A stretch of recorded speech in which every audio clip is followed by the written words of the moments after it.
vamos falar um pouquinho hoje sobre algumas questões do pré-modernismo no Enem.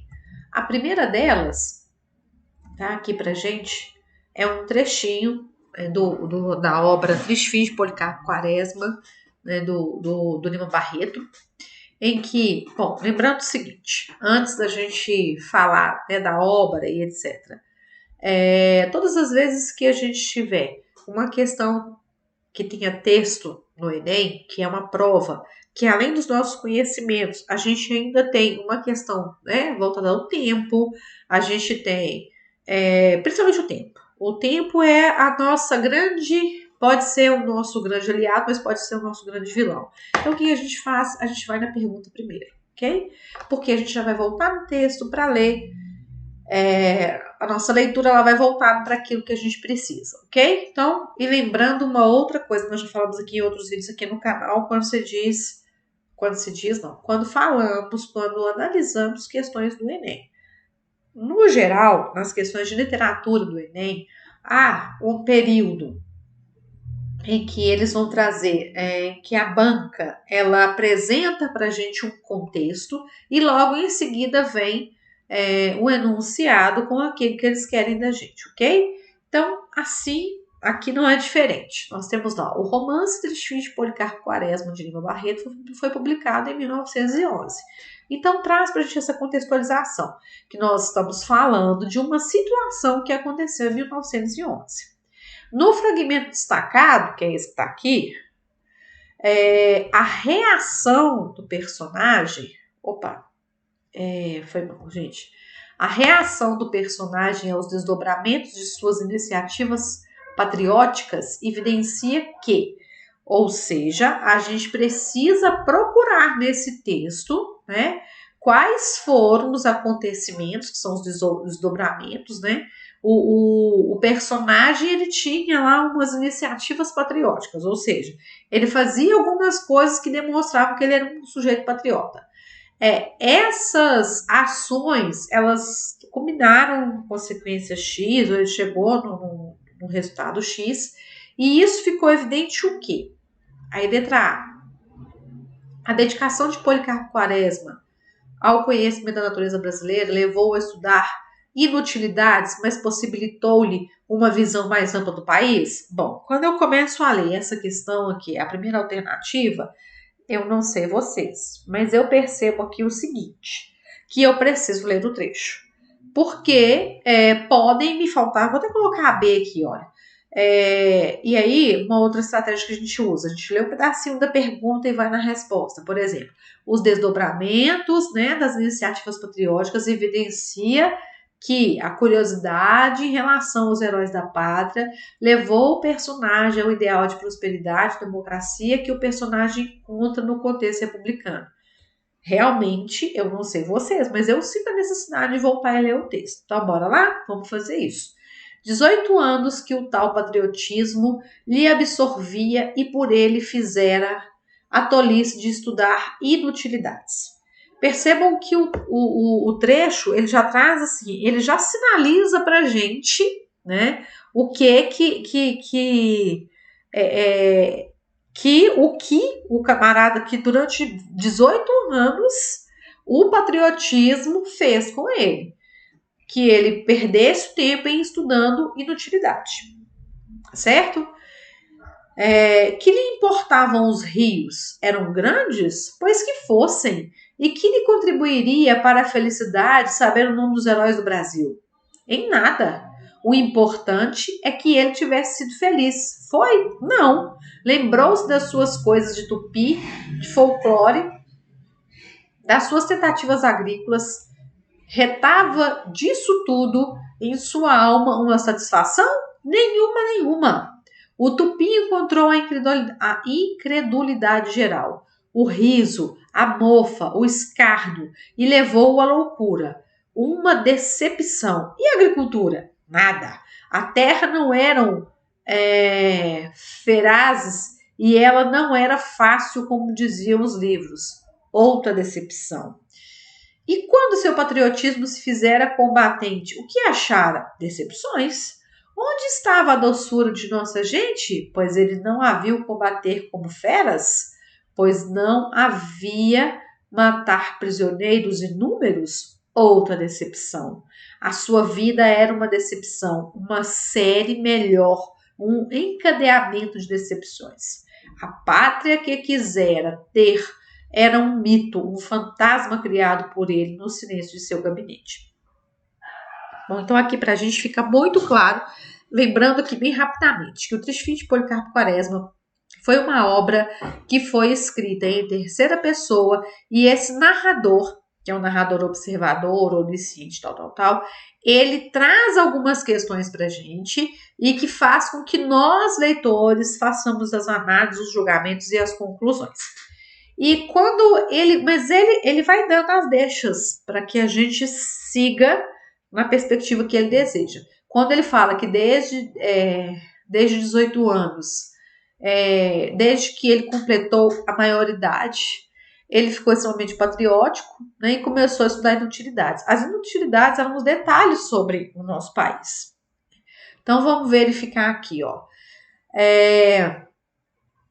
Quando fala assim, olha, a reação do personagem aos desdobramentos de suas iniciativas patrióticas evidencia que, ou seja, todas as vezes que o Policarpo Quaresma ele tentou um ato, ele tentou uma ação, ele tentou um movimento de patriotismo, o que aconteceu?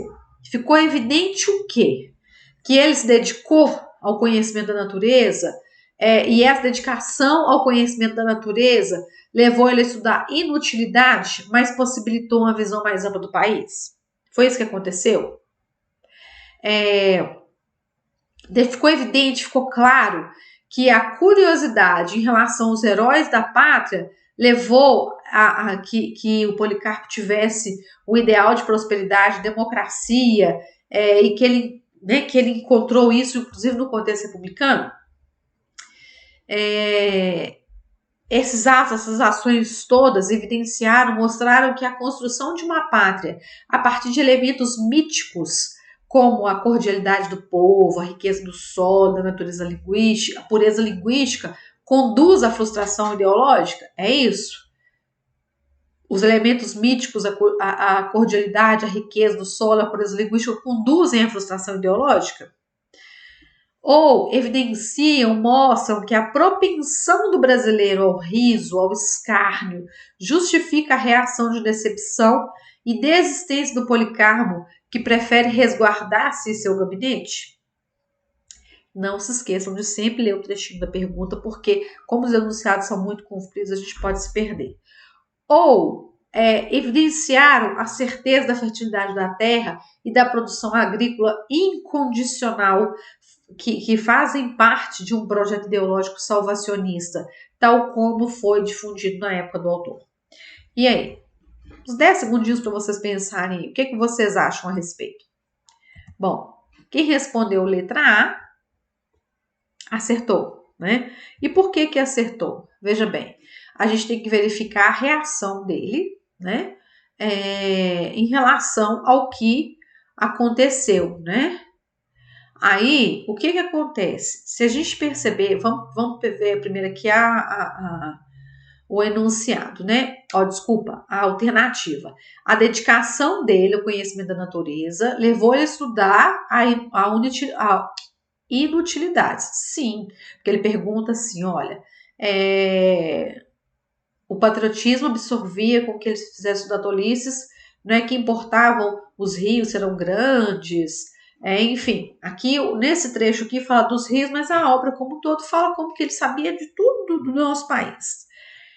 Só que quando ele começou a estudar essas questões que ele chamou de, que naquele momento da obra ali ele chamou de inutilidade, por outro lado, o que começou a acontecer? Né? Aí vem falando assim, saiu do lugar errado aqui, né? Do nenhuma, de decepção, que ele foi ficando decepcionado. Tem uma série de decepções aqui, tá vendo? Mas aí, o que acontece? Fez com que ele tivesse uma visão ampla do país, e essa visão ampla do país é que mostrou para ele que a real realidade, né? Ele só chegou a essa conclusão porque ele conseguiu, através desses estudos todos e da vivência dele, ele conseguiu ter essa visão mais ampla do país, ok? Então, bora para a próxima questão, pessoal. Essa questão aqui já é um trecho da obra Os Sertões, do Euclides da Cunha, e a pergunta é: nessa descrição de costume regional é empregada? Bom, a variante linguística que retrata a fala típica do sertanejo, a linguagem científica por meio da qual o autor denuncia a realidade brasileira, a modalidade coloquial da linguagem, ressaltando-se expressões que traduzem o falar de tipos humanos marginalizados, a linguagem literária na modalidade padrão da língua por meio da qual é mostrado o Brasil não oficial dos caboclos do sertão, ou a variedade linguística típica da fala doméstica por meio de palavras e expressões que recriam com realismo a atmosfera familiar. Nesse caso aqui, a gente precisa voltar para ler, e nós vamos voltar para ler prestando atenção em quê? Na linguagem, na variante linguística. Para quem não lembra o que é variante linguística, a gente está falando aqui se é coloquial, informal, que é aquela língua falada no cotidiano, né? O nosso jeito de falar, de se expressar. Eu, por exemplo, uso muito né, ok, essas interrupções todas, ao passo que o formal, o culto, o padrão, já são ali conforme todas as regras, com menos repetições, etc, etc, etc. Ou poético, ou regional, que ali expressa, por exemplo, quem é de Minas fala uai, fala sou, né? Quem é do sul fala bate, e por aí vai, são os regionalismos, etc e tal. Então nós precisamos ler o trecho, voltando o nosso olhar para a variação linguística, ok? Então bora lá. O falecimento de uma criança é um dia de festa. Ressoam as violas na cabana dos pobres pais. Jubilosos entre as lágrimas, referve o samba turbulento. Vibram nos ares, fortes, as coplas dos desafios, enquanto a uma banda, entre duas velas de carnaúba, coroado de flores, um anjinho exposto espelha, no último sorriso paralisado, a felicidade suprema da volta para os céus, para a felicidade eterna, que é a preocupação dominadora daquelas almas ingênuas e primitivas. É um trecho que retrata, que traz para nós leitores a reação dos pais de quando morre uma criança, como é que eles fazem lá naquela região no sertão nordestino, e que fica muito claro aí que existe é como se fosse uma maneira de se consolar, né? Ao passo em que eles, né, voltou para o céu. Então, estamos felizes porque ele voltou para o céu, ok? E aí, diante disso, né, desse trecho que a gente leu aqui, vocês conseguem perceber uma variante que retrata a fala típica do povo nordestino sertanejo? Uma linguagem científica, uma modalidade coloquial ressaltando expressões que traduzem o falar dos tipos humanos marginalizados, ou uma linguagem literada na modalidade padrão da língua por meio da qual é mostrado o Brasil não oficial, ou a variedade linguística típica da fala doméstica por meio de palavras e expressões que recriam com realismo a atmosfera familiar. Qual vocês acham que é a melhor? Quem respondeu a letra D acertou. Porque, veja bem, fala tipo do povo sertanejo, sertão da Bahia, seria o quê? Oxente de alto tipo, certo? Linguagem científica, não tem nada de científico nisso aqui. Modalidade coloquial, que mostra o falar de tipos humanos marginalizados. Eu não vi nada nisso aqui, não sei vocês, né? O que seria um falar de tipo humano marginalizado? Né? Pô, ouro meu, né? As pampas, sei lá, qualquer coisa nesse sentido, tá? Alguma meia-dúzia de palavrões. E a variedade linguística típica da fala doméstica, por meio de palavras e expressões que recriam com realismo a atmosfera familiar. Vocês acham mesmo que uma família do sertão nordestino falaria dessa maneira? Eu tenho certeza que não. Se você acha, vai lá estudar variedade linguística, pelo amor de Deus, correndo, tá? A linguagem aqui é uma linguagem literária que foi escrita na modalidade padrão da língua. Vocês percebem que, olha só, o falecimento de uma criança é um dia de festa. Ressoam as violas na cabana dos pobres pais, jubilosos entre lágrimas, refere no samba turbulento. Isso é mega formal, pessoal. E essa formalidade, esse jeito formal de escrever e de dizer, ele mostra o Brasil lá, né? Ele mostra uma realidade, ok? E é por isso que fala que o pré-modernismo ele traz uma proposta de inovação, mas ele não consegue inovar tanto no quesito linguagem. É por questões como esse trecho aqui do Euclides da Cunha. Bacana? Então, bora para a próxima questão? Vamos lá. Agora nós vamos falar de um negócio bem polêmico, que nós vamos falar do moço aqui do Monteiro Lobato e um trecho aqui de Negrinha. E a nossa pergunta é: a narrativa focaliza um momento histórico-social de valores contraditórios. Epa, aí já ficou assim, né? Então, bora lá. Tá falando que essa narrativa aqui de Negrinha vai focalizar, vai destacar, vai ter foco em um momento histórico-social de valores contraditórios. Vamos relembrar qual que é o momento histórico-social do nosso país nessa época aqui? Vamos lembrar? A República, a abolição da escravatura, República do Café com Leite, ok? Tudo isso acontecendo, revolta de Chibata, da vacina, guerra de Canudos, o cangaço no Nordeste, etc e tal. Mas a gente sabe que o Monteiro Lobato ele vai falar do interior de São Paulo. Né? Ah, professor, mas como é que você está falando tudo isso? Eu não sei. Aqui no canal tem um vídeo que fala do contexto histórico do pré-modernismo, das características do pré-modernismo e fala um pouquinho dos autores e obras, ok?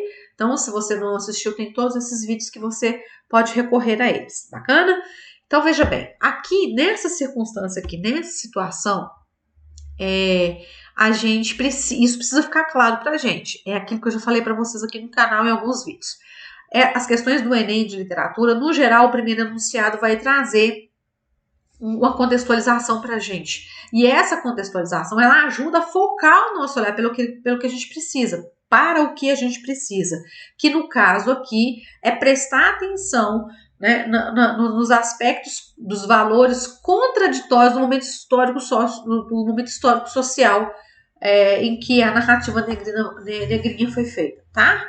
Essa contradição infere-se no contexto pela como que nós, leitores, vamos inferir, vamos deduzir, vamos perceber essa contradição, né, dos valores da sociedade naquela época aqui. Como que a gente vai fazer isso? Letra A, pela falta de aproximação entre a menina e a senhora preocupada com as amigas, pela receptividade da senhora para com os padres, mas deselegante para com as beatas, pela ironia do padre a respeito da senhora, que era perversa com as crianças, pela resistência da senhora em aceitar a liberdade dos negros, evidenciada no final do texto, ou pela rejeição aos criados por parte da senhora, que preferia tratá-los com castigos. Então, quando a gente lê as alternativas, a gente já vai ler o nosso trecho dizendo o seguinte, ó, tem uma senhora, essa senhora, ela pode ter uma interação aí com o padre, com alguns escravos, criados, desculpa, tem uma menina, tem uns beatos aí, umas beatas, então, tem as amigas dela, então a gente já vai lendo, né, com esse olhar, com esse filtro. Aí o trecho diz o seguinte, Negrinha. Negrinha era uma pobre órfã de 7 anos. Preta? Não, fusca, mulatinha escura, de cabelos russos e olhos assustados. Olha como que o narrador descreve a menina, né? Nascera na senzala de mãe escrava e seus primeiros anos vivera-os pelos cantos escuros da cozinha, sobre vela estreita e trapos imundos, sempre escondida, que a patroa não gostava de crianças. Excelente senhora a patroa, gorda, rica, faz um parêntese aqui. Nessa época, chamar uma pessoa de gorda não era ofensa. Quer dizer, gordo naquela época era sinônimo de saúde. Se alguém tiver algum parente mais velho, no geral, principalmente do interior, e fala assim, nossa, fulano tá bonito, tá gordo, né? Ou então tá lisinho, né? Tá lisinho quer dizer que ele não tem pelanca, que ele não tem uma greleza, sabe? Então, não é dizer que ela era gorda, rica, dona do mundo, a mimada dos padres, com lugar certo na igreja e camarote de luxo reservado no céu. Isso não é uma ofensa, quer dizer que ela era, ó, show de bola, né? Ela era tão bacana que ela tinha até um lugar de luxo reservado no céu. Ai, ai. Entaladas nas banhas, no trono, uma cadeira de balanço na sala de jantar. Ali bordava, recebia as amigas e o vigário dando audiências, discutindo o tempo. Uma virtuosa senhora, em suma, dama de grandes virtudes apostólicas, esteio da religião e da moral, dizia o reverendo. Então aqui a gente percebe que o reverendo, né, que era o padre, para quem não sabe o que é reverendo, tá bom? Ele essa senhora tinha muita moral com o padre. Ele a considerava uma pessoa de moral, né, cheia de grandes virtudes. Ótima a dona Inácia. A senhora tem nome, dona Inácia, não é qualquer uma. Mas não admitia choro de criança. E punha-lhe os nervos em carne viva. A excelente dona Inácia era mestra na arte de judiar de crianças. A excelente dona Inácia, né? Vinha da escravidão, fora senhora de escravos e daqueles ferozes. Os escravos eram considerados, os dela eram considerados ferozes. Olha as comparações. Amigas de ouvir cantar o bolo e zera ao regime novo. Essa indecência de negro igual. Negro igual aqui quer dizer do negro se igualar aos brancos. Ok? Eu sei que é um absurdo, etc e tal, mas é isso que a gente tem. Então, esse trecho aqui, então, está focando na contradição dos valores. Qual que é a contradição? A dona, né, a excelente dona Inácia, que era mestre de judiar de crianças, dos escravos, etc e tal, era considerada uma dama de grandes virtudes apostólicas, um esteio da religião e da moral pelo padre. Então, aqui a gente tem uma contradição. Então, essa contradição, ela infere aqui, ela deduz, ela mostra para a gente, nesse contexto, de que forma? Pela falta de aproximação entre a menina e a senhora, que está preocupada com as amigas? É isso. Que a menina é quem? É a negrinha, né? Que vivia lá escondida na cozinha de trapos sujos, etc. Infere-se pela receptividade da senhora para com os padres, mas deselegantes com as beatas? Aqui não fala, né? Eu dando resposta, foi mal. Infere-se pela ironia do padre a respeito da senhora, que ela perversa com as crianças? Será que aqui o padre está sendo irônico com ela? Infere-se pela resistência da senhora em aceitar a liberdade dos negros, evidenciada no final do texto? Infere-se pela rejeição aos criados por parte da senhora, que preferia tratá-los com castigo? Então, vamos ver qual que é a contradição dentro do contexto? Quem respondeu letra D, parabéns. Por que a letra D? Porque é o seguinte, a contradição é que ela zera o regime novo. Zerar o regime novo quer dizer o seguinte, que ela é contra, né? Ela quer anular, é nesse sentido. Ela acha uma indecência de negro igual. E isso é uma contradição. Uma senhora que era considerada uma excelente, né, cheia de virtudes, etc e tal, como que ela pode ser contra, gente, a igualdade das pessoas? É nesse aspecto, ok? Vamos então para a nossa última questão, salvo engano, ou penúltima, não sei. Aqui é um trecho do Canaã, do Graça Aranha, e a pergunta é, mais uma vez nós temos como fala? Um enunciado aqui que traz um contexto para a gente, né? Que é o sonho da Terra Prometida revela-se como valor humano que faz parte do imaginário literário brasileiro desde a chegada dos portugueses. Então, o Brasil carrega consigo, né, a pátria Brasil carrega consigo o sonho da Terra Prometida. Então, as pessoas que estão desde a chegada dos portugueses, né, é a terra prometida, que é até uma referência meio bíblica, etc e tal, mas enfim, é uma terra mágica, etc, etc.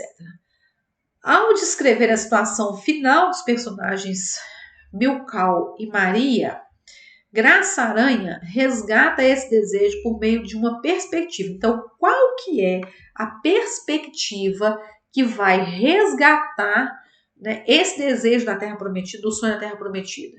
É uma perspectiva subjetiva, pois valoriza a visão exótica da pátria brasileira, né? Subjetivo é o contrário de objetivo mesmo, é aquilo que não está muito claro, né, que é meio tá divagando um pouco. É uma perspectiva simbólica, porque descreve o amor de um estrangeiro pelo Brasil? É isso. É uma perspectiva idealizada, porque relata o sonho de uma pátria acolhedora de todos, já que, né, acolheu aí o Milkau, que é um alemão, ou é uma perspectiva realista, porque traz dados de uma terra geograficamente situada, ou uma perspectiva crítica, pois retrata o desespero de quem não alcançou a sua terra. Bom, para a gente responder essa questão, a gente tem que ler o texto pensando o seguinte, olha, como, né, que a terra é vista nesse trecho. Então, vamos lá? Adiante, adiante, não pares, eu vejo, Canaã, Canaã. Então, ele está falando de a terra prometida seria Canaã. Mas o horizonte da planície se estendia pelo seio da noite e se confundia com os céus. Gente, se confunde com os céus, é o Ali de Mineiro, pensa. Olha só. Mas o horizonte da planície, já li, né, perdão. Milkau não sabia para onde o impulso os levava. Era o desconhecido que os atraía com a poderosa e magnética força da ilusão. Como diz na minha terra, vamos botar reparo, olha só. Era o desconhecido que os atraía com a poderosa e magnética força da ilusão. Começava a sentir a angustiada sensação de que uma corrida no infinito.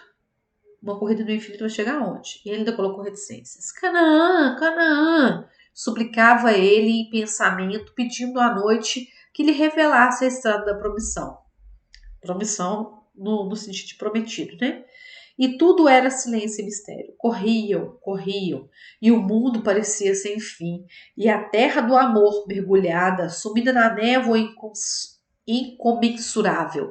E Milkau, no sofrimento devorador, ia vendo que tudo era o mesmo, horas e horas fatigados de voar, e nada variava, e nada lhe parecia. Corriam, corriam.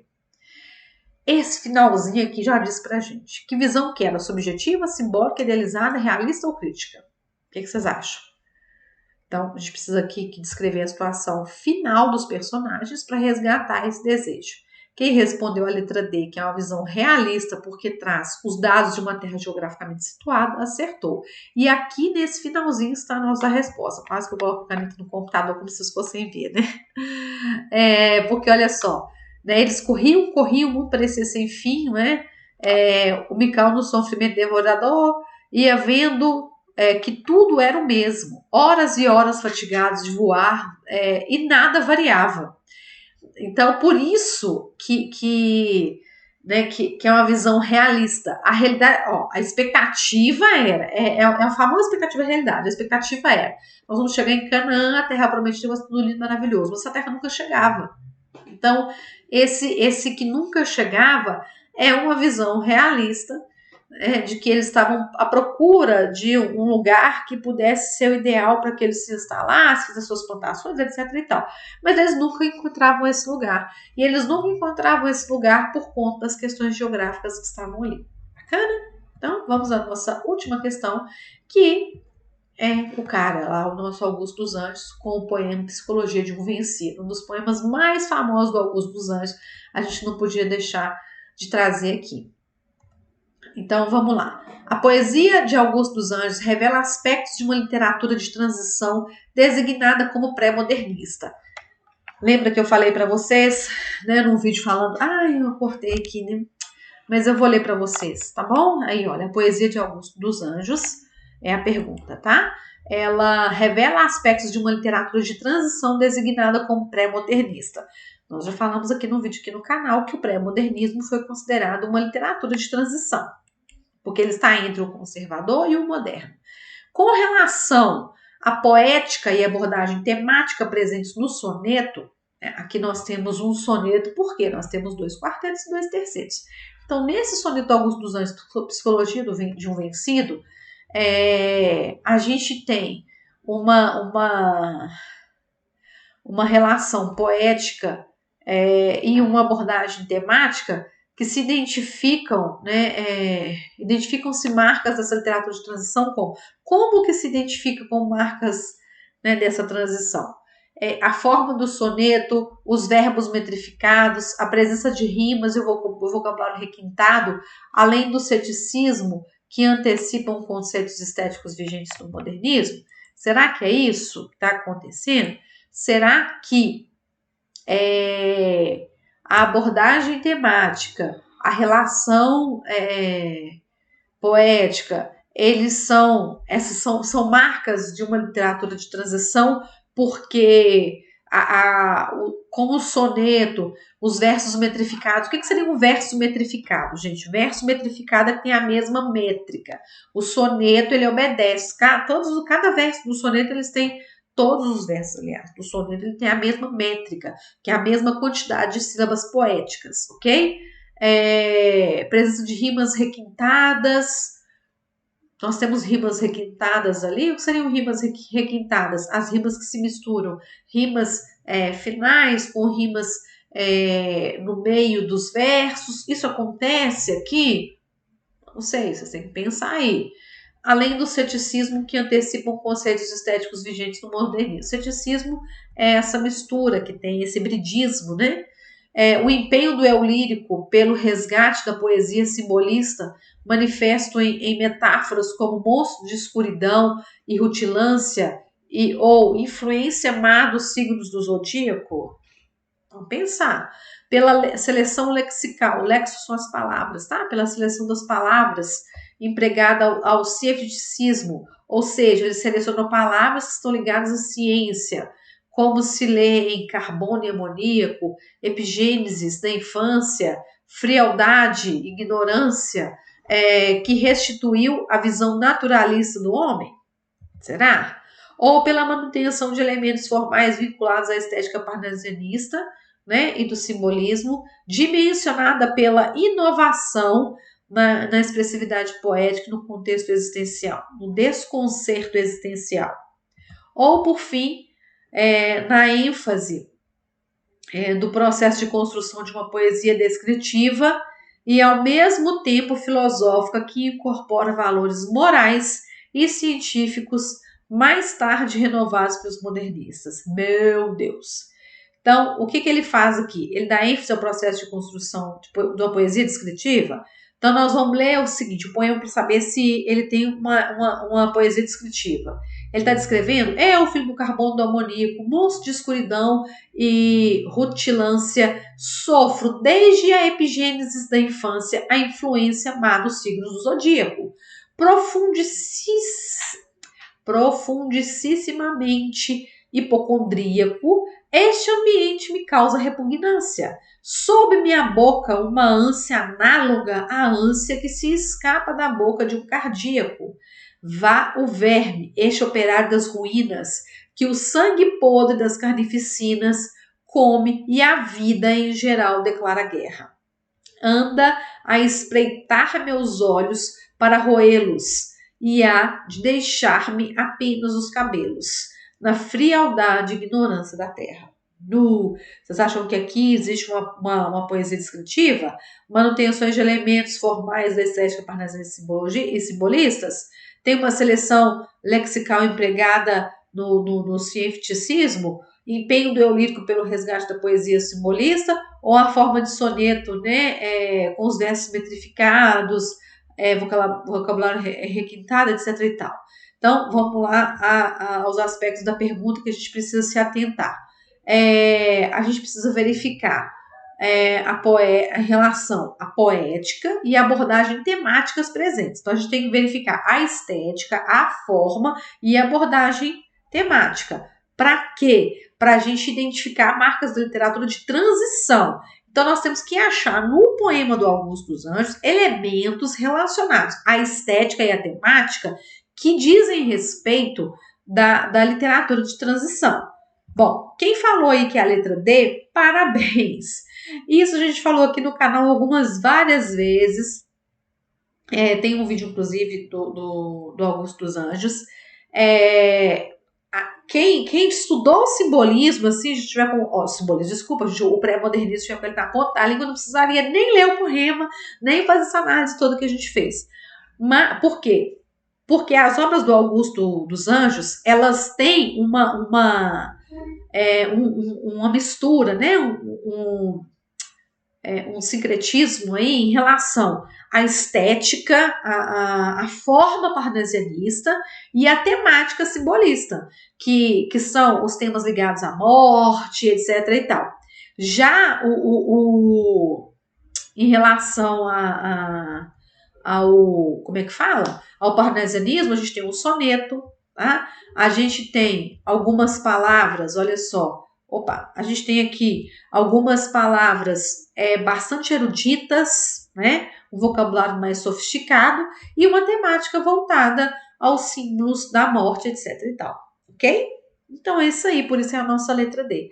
Desejo muita sorte para quem vai, né, fazer o Enem e que esses vídeos possam ajudar vocês a ficarem atentos, né? E estudem, façam bastante exercícios, verifiquem, se forem visitar alguns sites, observem os comentários, que costumam ser muito bons e ajudam bastante a abrir os nossos olhos.